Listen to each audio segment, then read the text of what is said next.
I was joking with today's guest as he came in here today, but the more I think about it, I think this might be serious.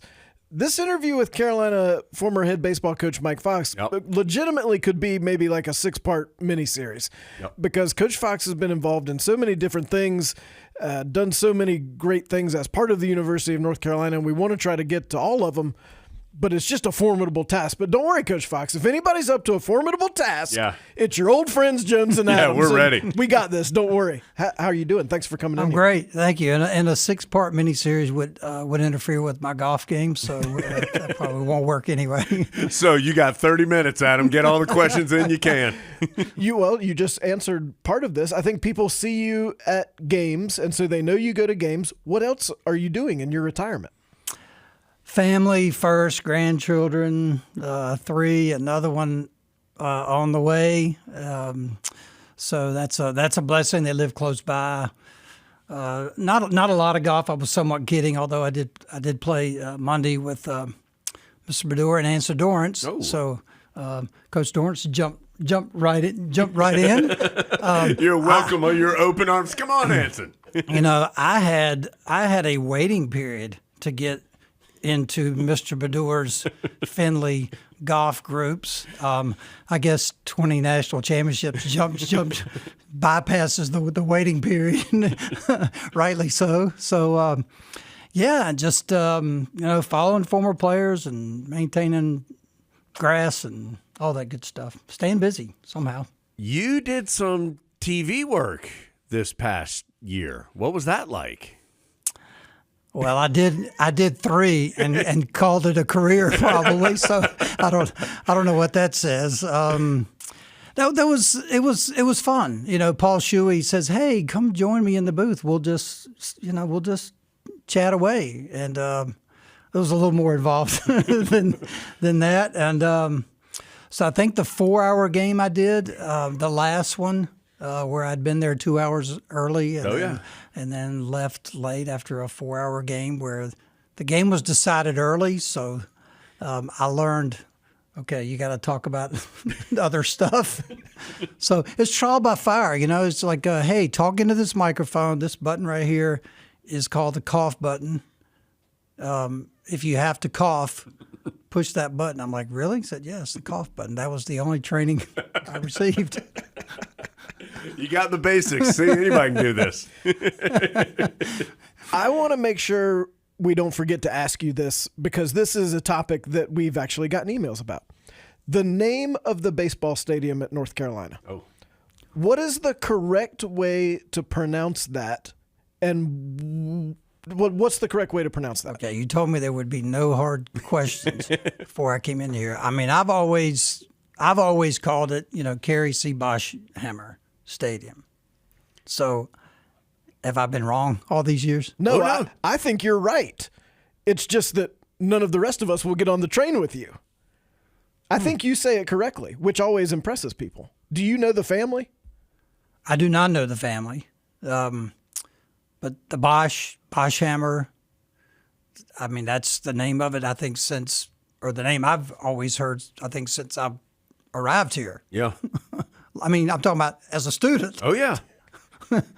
We had a long discussion about whether, because there's some people say like no H, right? Bosshammer. Bosshammer. Yeah.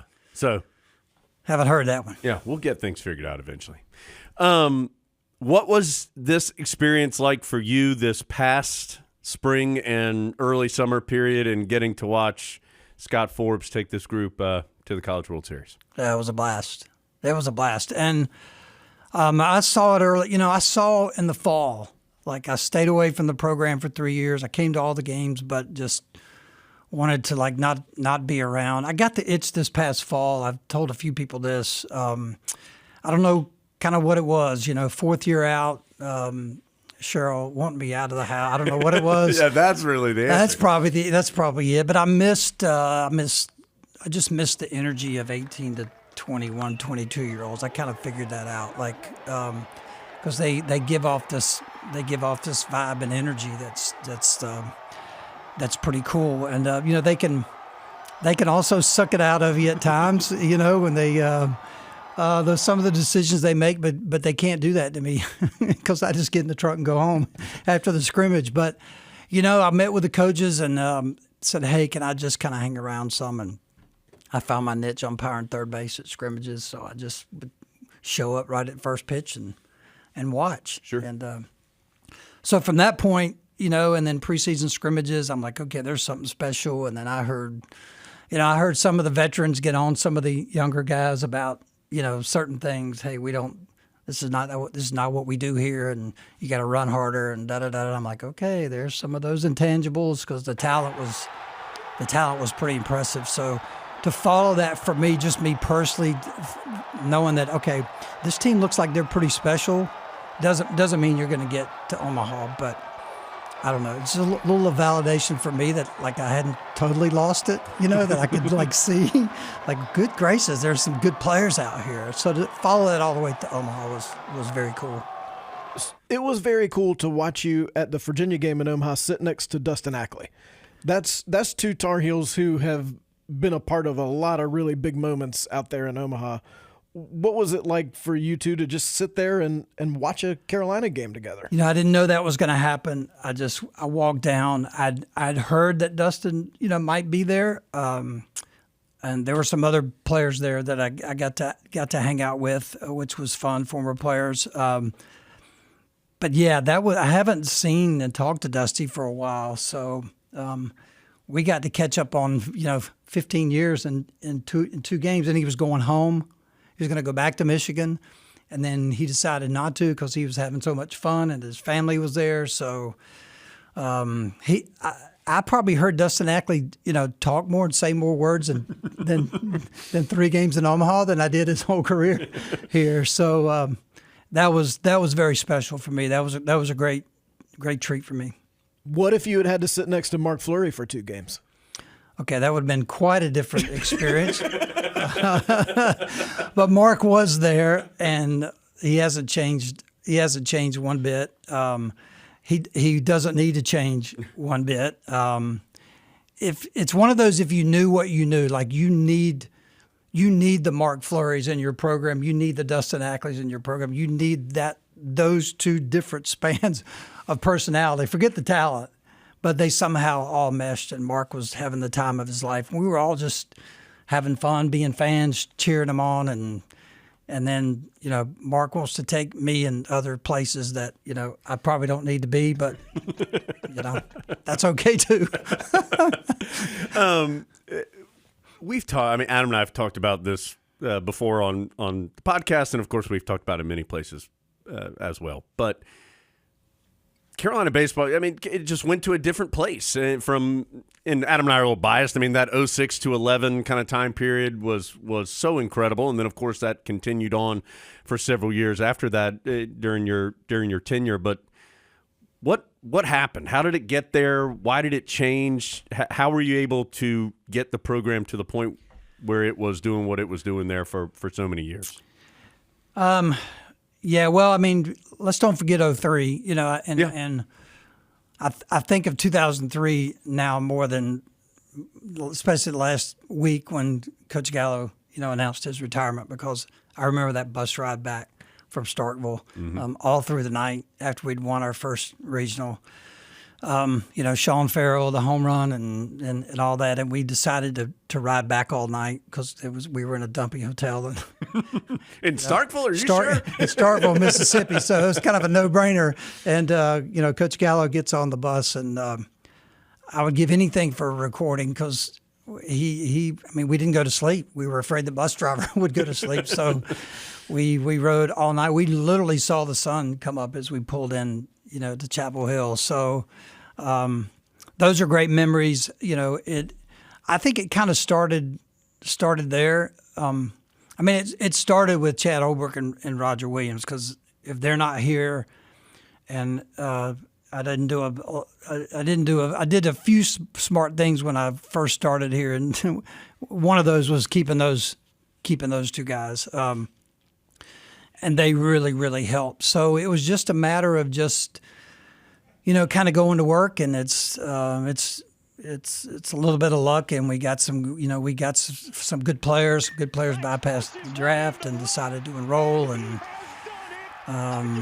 then Chad Flag happened, and others, and it just kind of snowballed from there. But great players just buying into the right culture and wanting to do things for North Carolina and not for themselves, and all that. That's all that good stuff that we all know about that makes champions happen.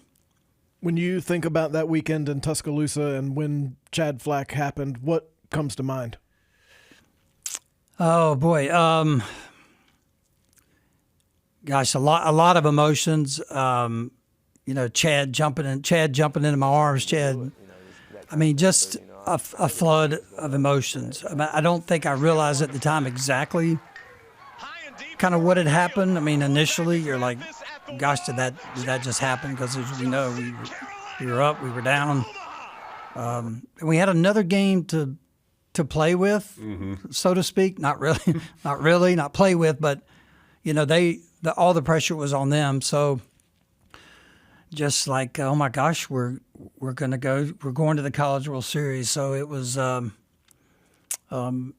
great, just fun watching those kids celebrate more than anything else. And then I turned, and Carl Torbush is in the stands, and Cheryl's there, and I turned and looked at Cheryl first, because that's what we do, right? The people that have been there and won it, and then speaking to Coach Gallo, like, I don't know, I'm very emotional about him now, because he truly, I mean, just like you two guys, but he truly, like, they were just as excited. He was just as excited as anyone on the field,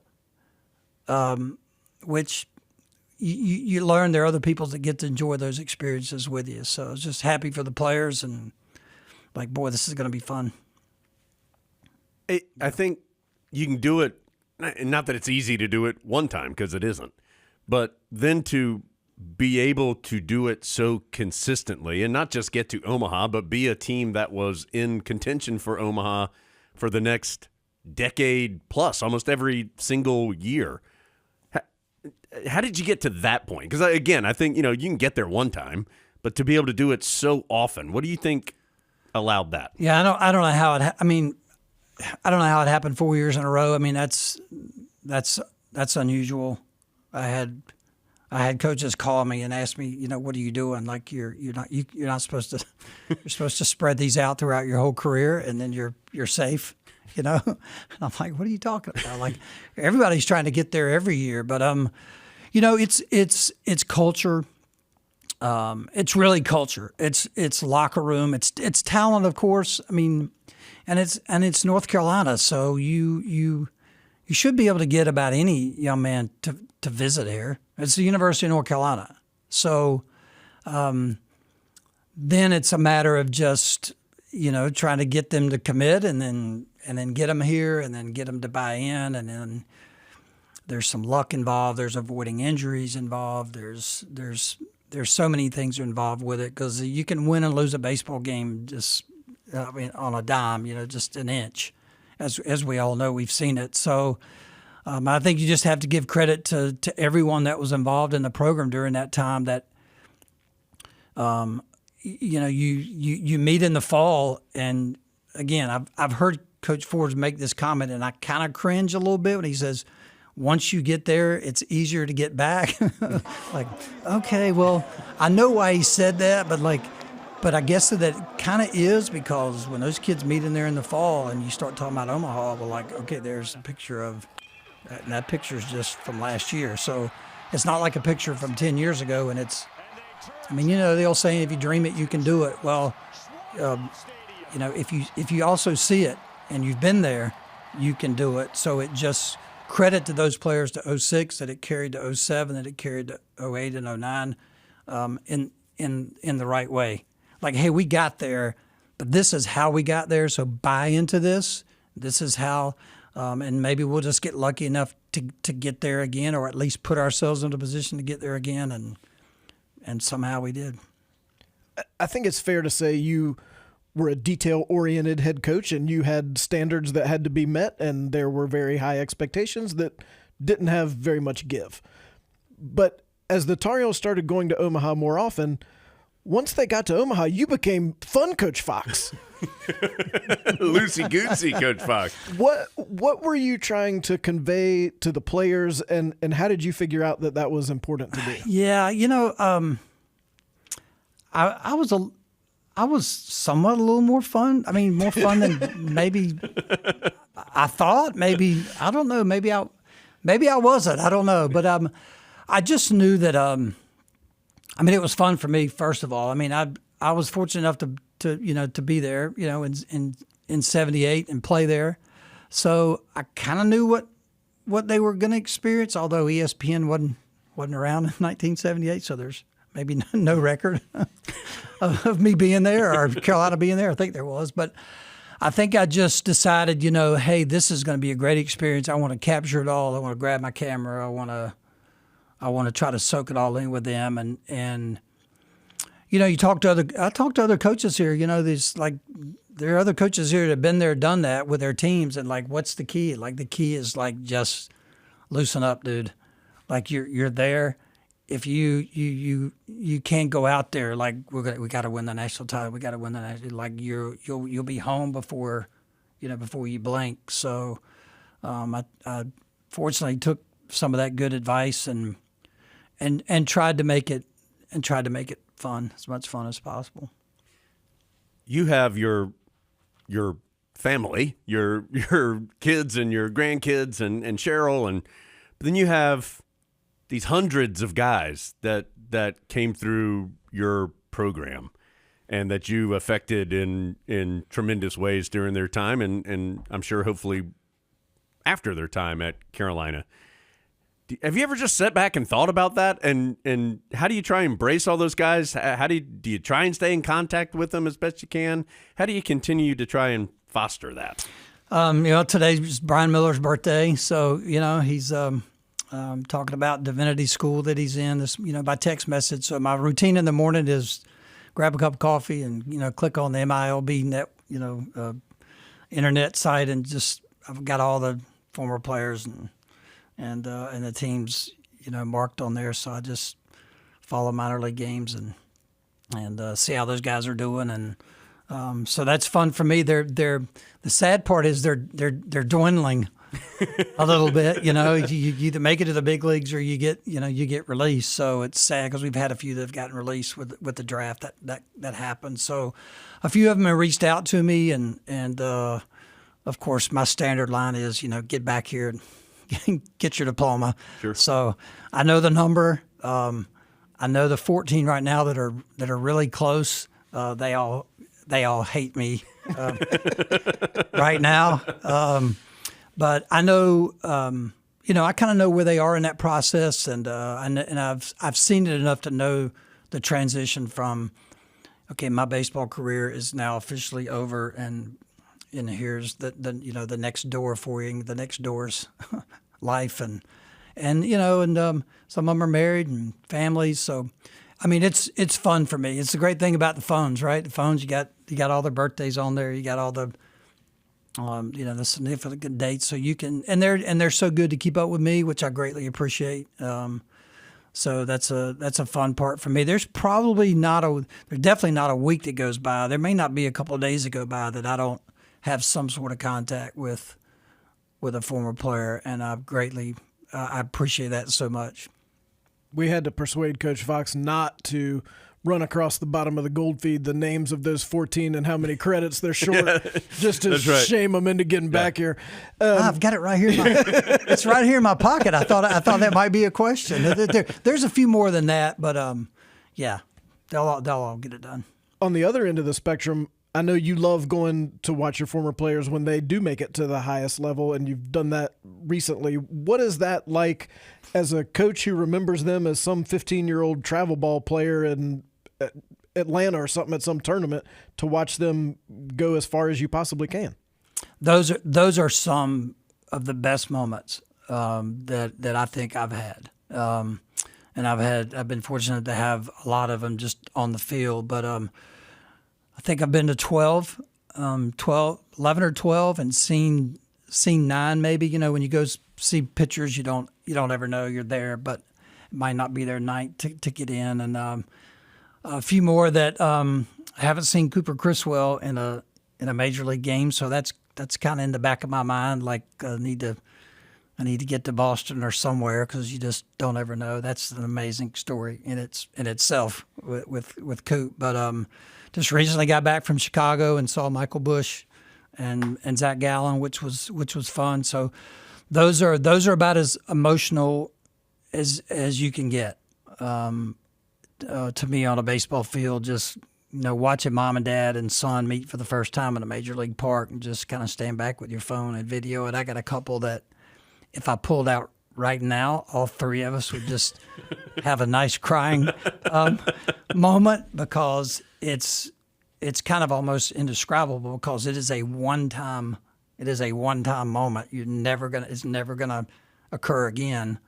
The first time, right? The first time, and I saw Matt Harvey hug Ed, and like me just talking about it right now gives me cold chills. It's one of those great moments in sports. You said that after you decided to step away, that you then weren't around the program for a couple of years consciously. Well, why was that your choice? Well, I didn't need to be for one. I just felt like, it's Coach Fors's program, and they don't need me. They don't need me around.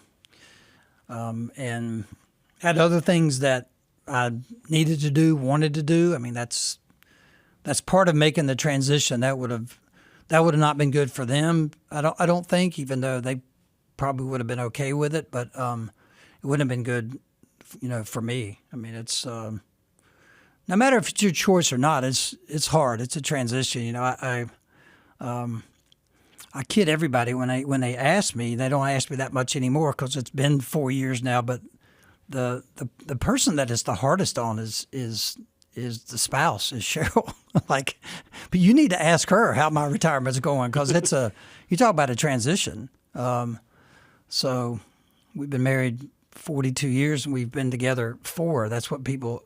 I joke about that, but people that's kind of a corny joke, but no, it's not really.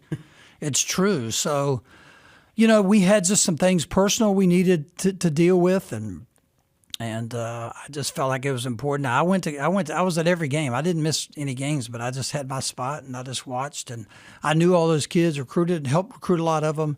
So I needed to. That was what I thought was important for me to do and the program. You mentioned Chad Holbrook and Roger Williams earlier. If you look at the list of coaches who were on your staff during the time you were at Carolina, that's a very impressive list of coaches who have gone on to do a lot of big things in college baseball. How did you identify folks you thought would be the right fit for your staff, and then how did you try to cultivate them as coaches? Well, that's a great point, because they're all, for the most part, other than a few volunteers, they're all still in it and doing exceptionally well and have their own programs. And I was very lucky to only have a handful. And we all know why that is. This is a hard place to leave. It just really is, especially when your heart's here and you graduated from here, and you've been involved in the program as a player, and now you're coaching. People just want to stay here. Scott Fors was easy for me, just because I coached him and saw him, and he helped me coach at Wesleyan, and I knew his background, I knew his family, the work ethic was there. And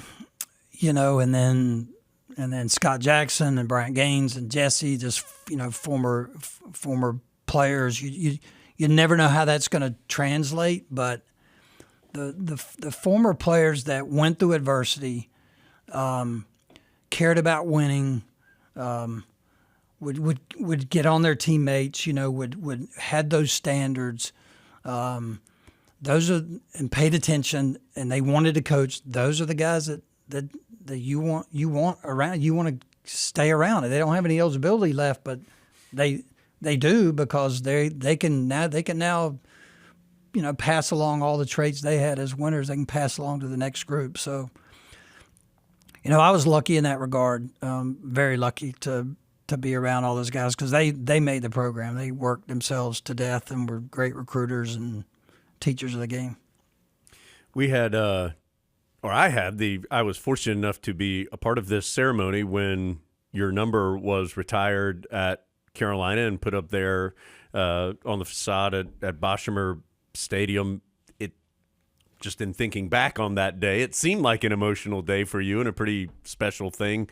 Is that still something? I mean, when you go up there and you see Fox and 30 up there, I mean, I have to imagine that's pretty cool. That was a surprise. Don't ask me how. I caught myself on occasion the last couple of years, up there on that balcony. I usually go to the other side. There's a spot. I'm not going to tell where it is. You can hide over there. I can kind of hide. And so during the regionals, my spot got taken over. So I'm like, okay. So I'm up on the balcony and beside Chad Flack and some others, and someone will send me a picture. And it'll be, oh, you're standing over your sign. And I'm like, you're like, yeah, I did that on purpose. Here, I'll give you a photo op. I'm like, and I would look over and like, oh, dang, move. Like, go somewhere else. Yeah, that was a surreal moment. I really was caught off guard. Like, I gotta give Scott a lot of credit. And so I'm not sure I'm deserving of that, but in any way, shape, or form. But I'm very honored, and I tried to articulate as best I could with my heart, in my throat. All the people that were responsible for that, because that doesn't happen without tons of other people, and obviously the players make the program. So I think it's considered a blessing, and then still not sure it's quite real, just because you guys know my journey here, walk on and Division III and all that stuff. So for that to happen was pretty amazing. Not everybody may know your journey.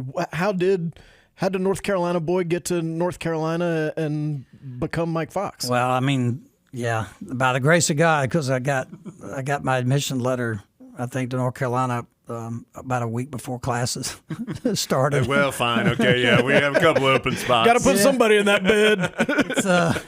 It's quite different than it is now, and I'm still not sure how that happened. So, and then all of a sudden I'm here, and then I'm in Carmichael, and then I'm playing JV basketball, and then I'm watching Dean Smith, and it's one thing to cheer on the Tar Heels, and watching them on TV. There's a lot of those fans out there, right? They're all out there, and then all of a sudden, there's very few of them that are in Carmichael with the curtains down, because you're a JV player. You get to stay in there, and I remember distinctly it hitting me. Okay, this is how you win. This is how they win. Watching Phil Ford run the four corners in practice. Every day. I mean, and seeing 6'10" guys dive on the floor and then run it down and back in 8 seconds and dive across the free throw line to make their time, so the other guys didn't have to run.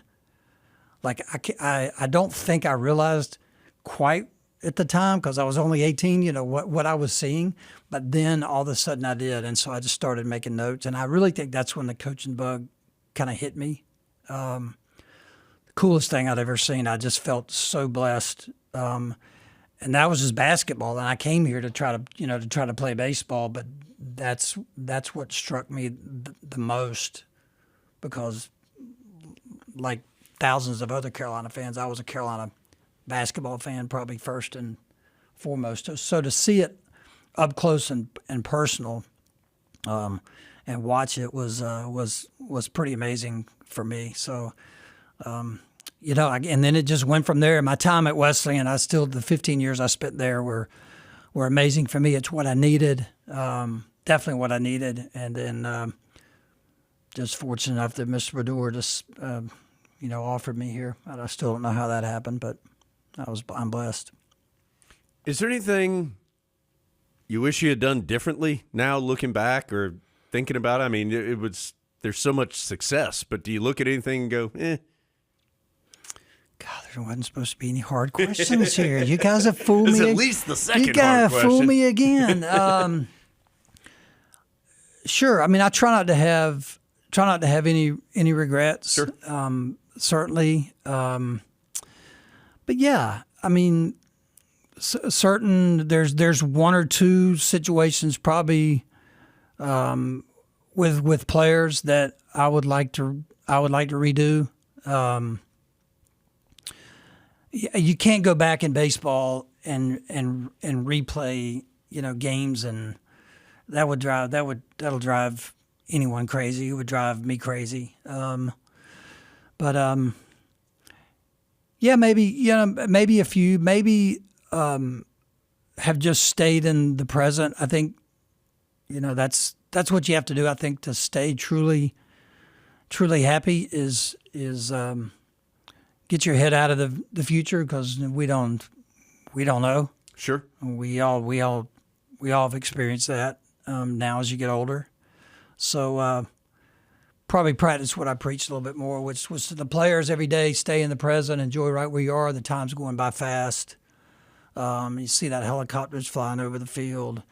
It's going to the burn unit. It's going to the UNC pediatric. Let's stop and take a moment, which we would do. But I really didn't do it.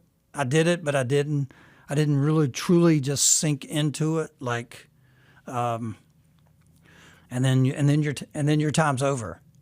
So you can't stop time, but you can sure savor it maybe a little bit more. It's hard to do in coaching because it's always what's next, the next recruit, the next game, the next practice, planning. And so if there's anything that I'm doing with these guys that are over there now, when I come see them, which is not very often, but it's like, hey, just enjoying today, right? Like I stopped by there yesterday after golf. Sorry, I couldn't help it. It's the first day of fall practice. I'm in my truck. I'm going, go home. And somehow my truck just turned up Ridge Road. I don't know. And then Coach Ford sees me out talking at the grounds crew, because I'm trying to get on the staff and cut grass. They won't hire me so far, but I'll say, hey, you guys enjoying today? You enjoying today? Like, just because I've been there, done that, right? And that's, if there's one thing I can pass along to them, it's like, it don't, practice Friday. You'll get here. It don't matter. Don't think about Friday. Right. Anyway, What do you think Carolina did for Mike Fox, and what do you hope Mike Fox did for Carolina? ooh, golly. I mean, this will take 6 parts if I'm gonna talk about what University of North Carolina did for me and is still doing for me. I mean, Mr. Bedore just texted me this morning, hey, I got an open spot. You want to play Saturday at Findlay, and sometimes it's with his grandchildren. Now, you're talking about a cool experience. So, and again, I rode around Findlay for 9 holes yesterday with Anson, and then we switched carts. And I mean, I'm still seeing people out there. I'm still being blessed by the University of North Carolina. Probably will be till the day I die. I mean, this place changed. I mean, it changed my life. A lot of people can say that, the 3 years. I used to tell the players, man, you're only here 3 years. Most of them were here 3 years.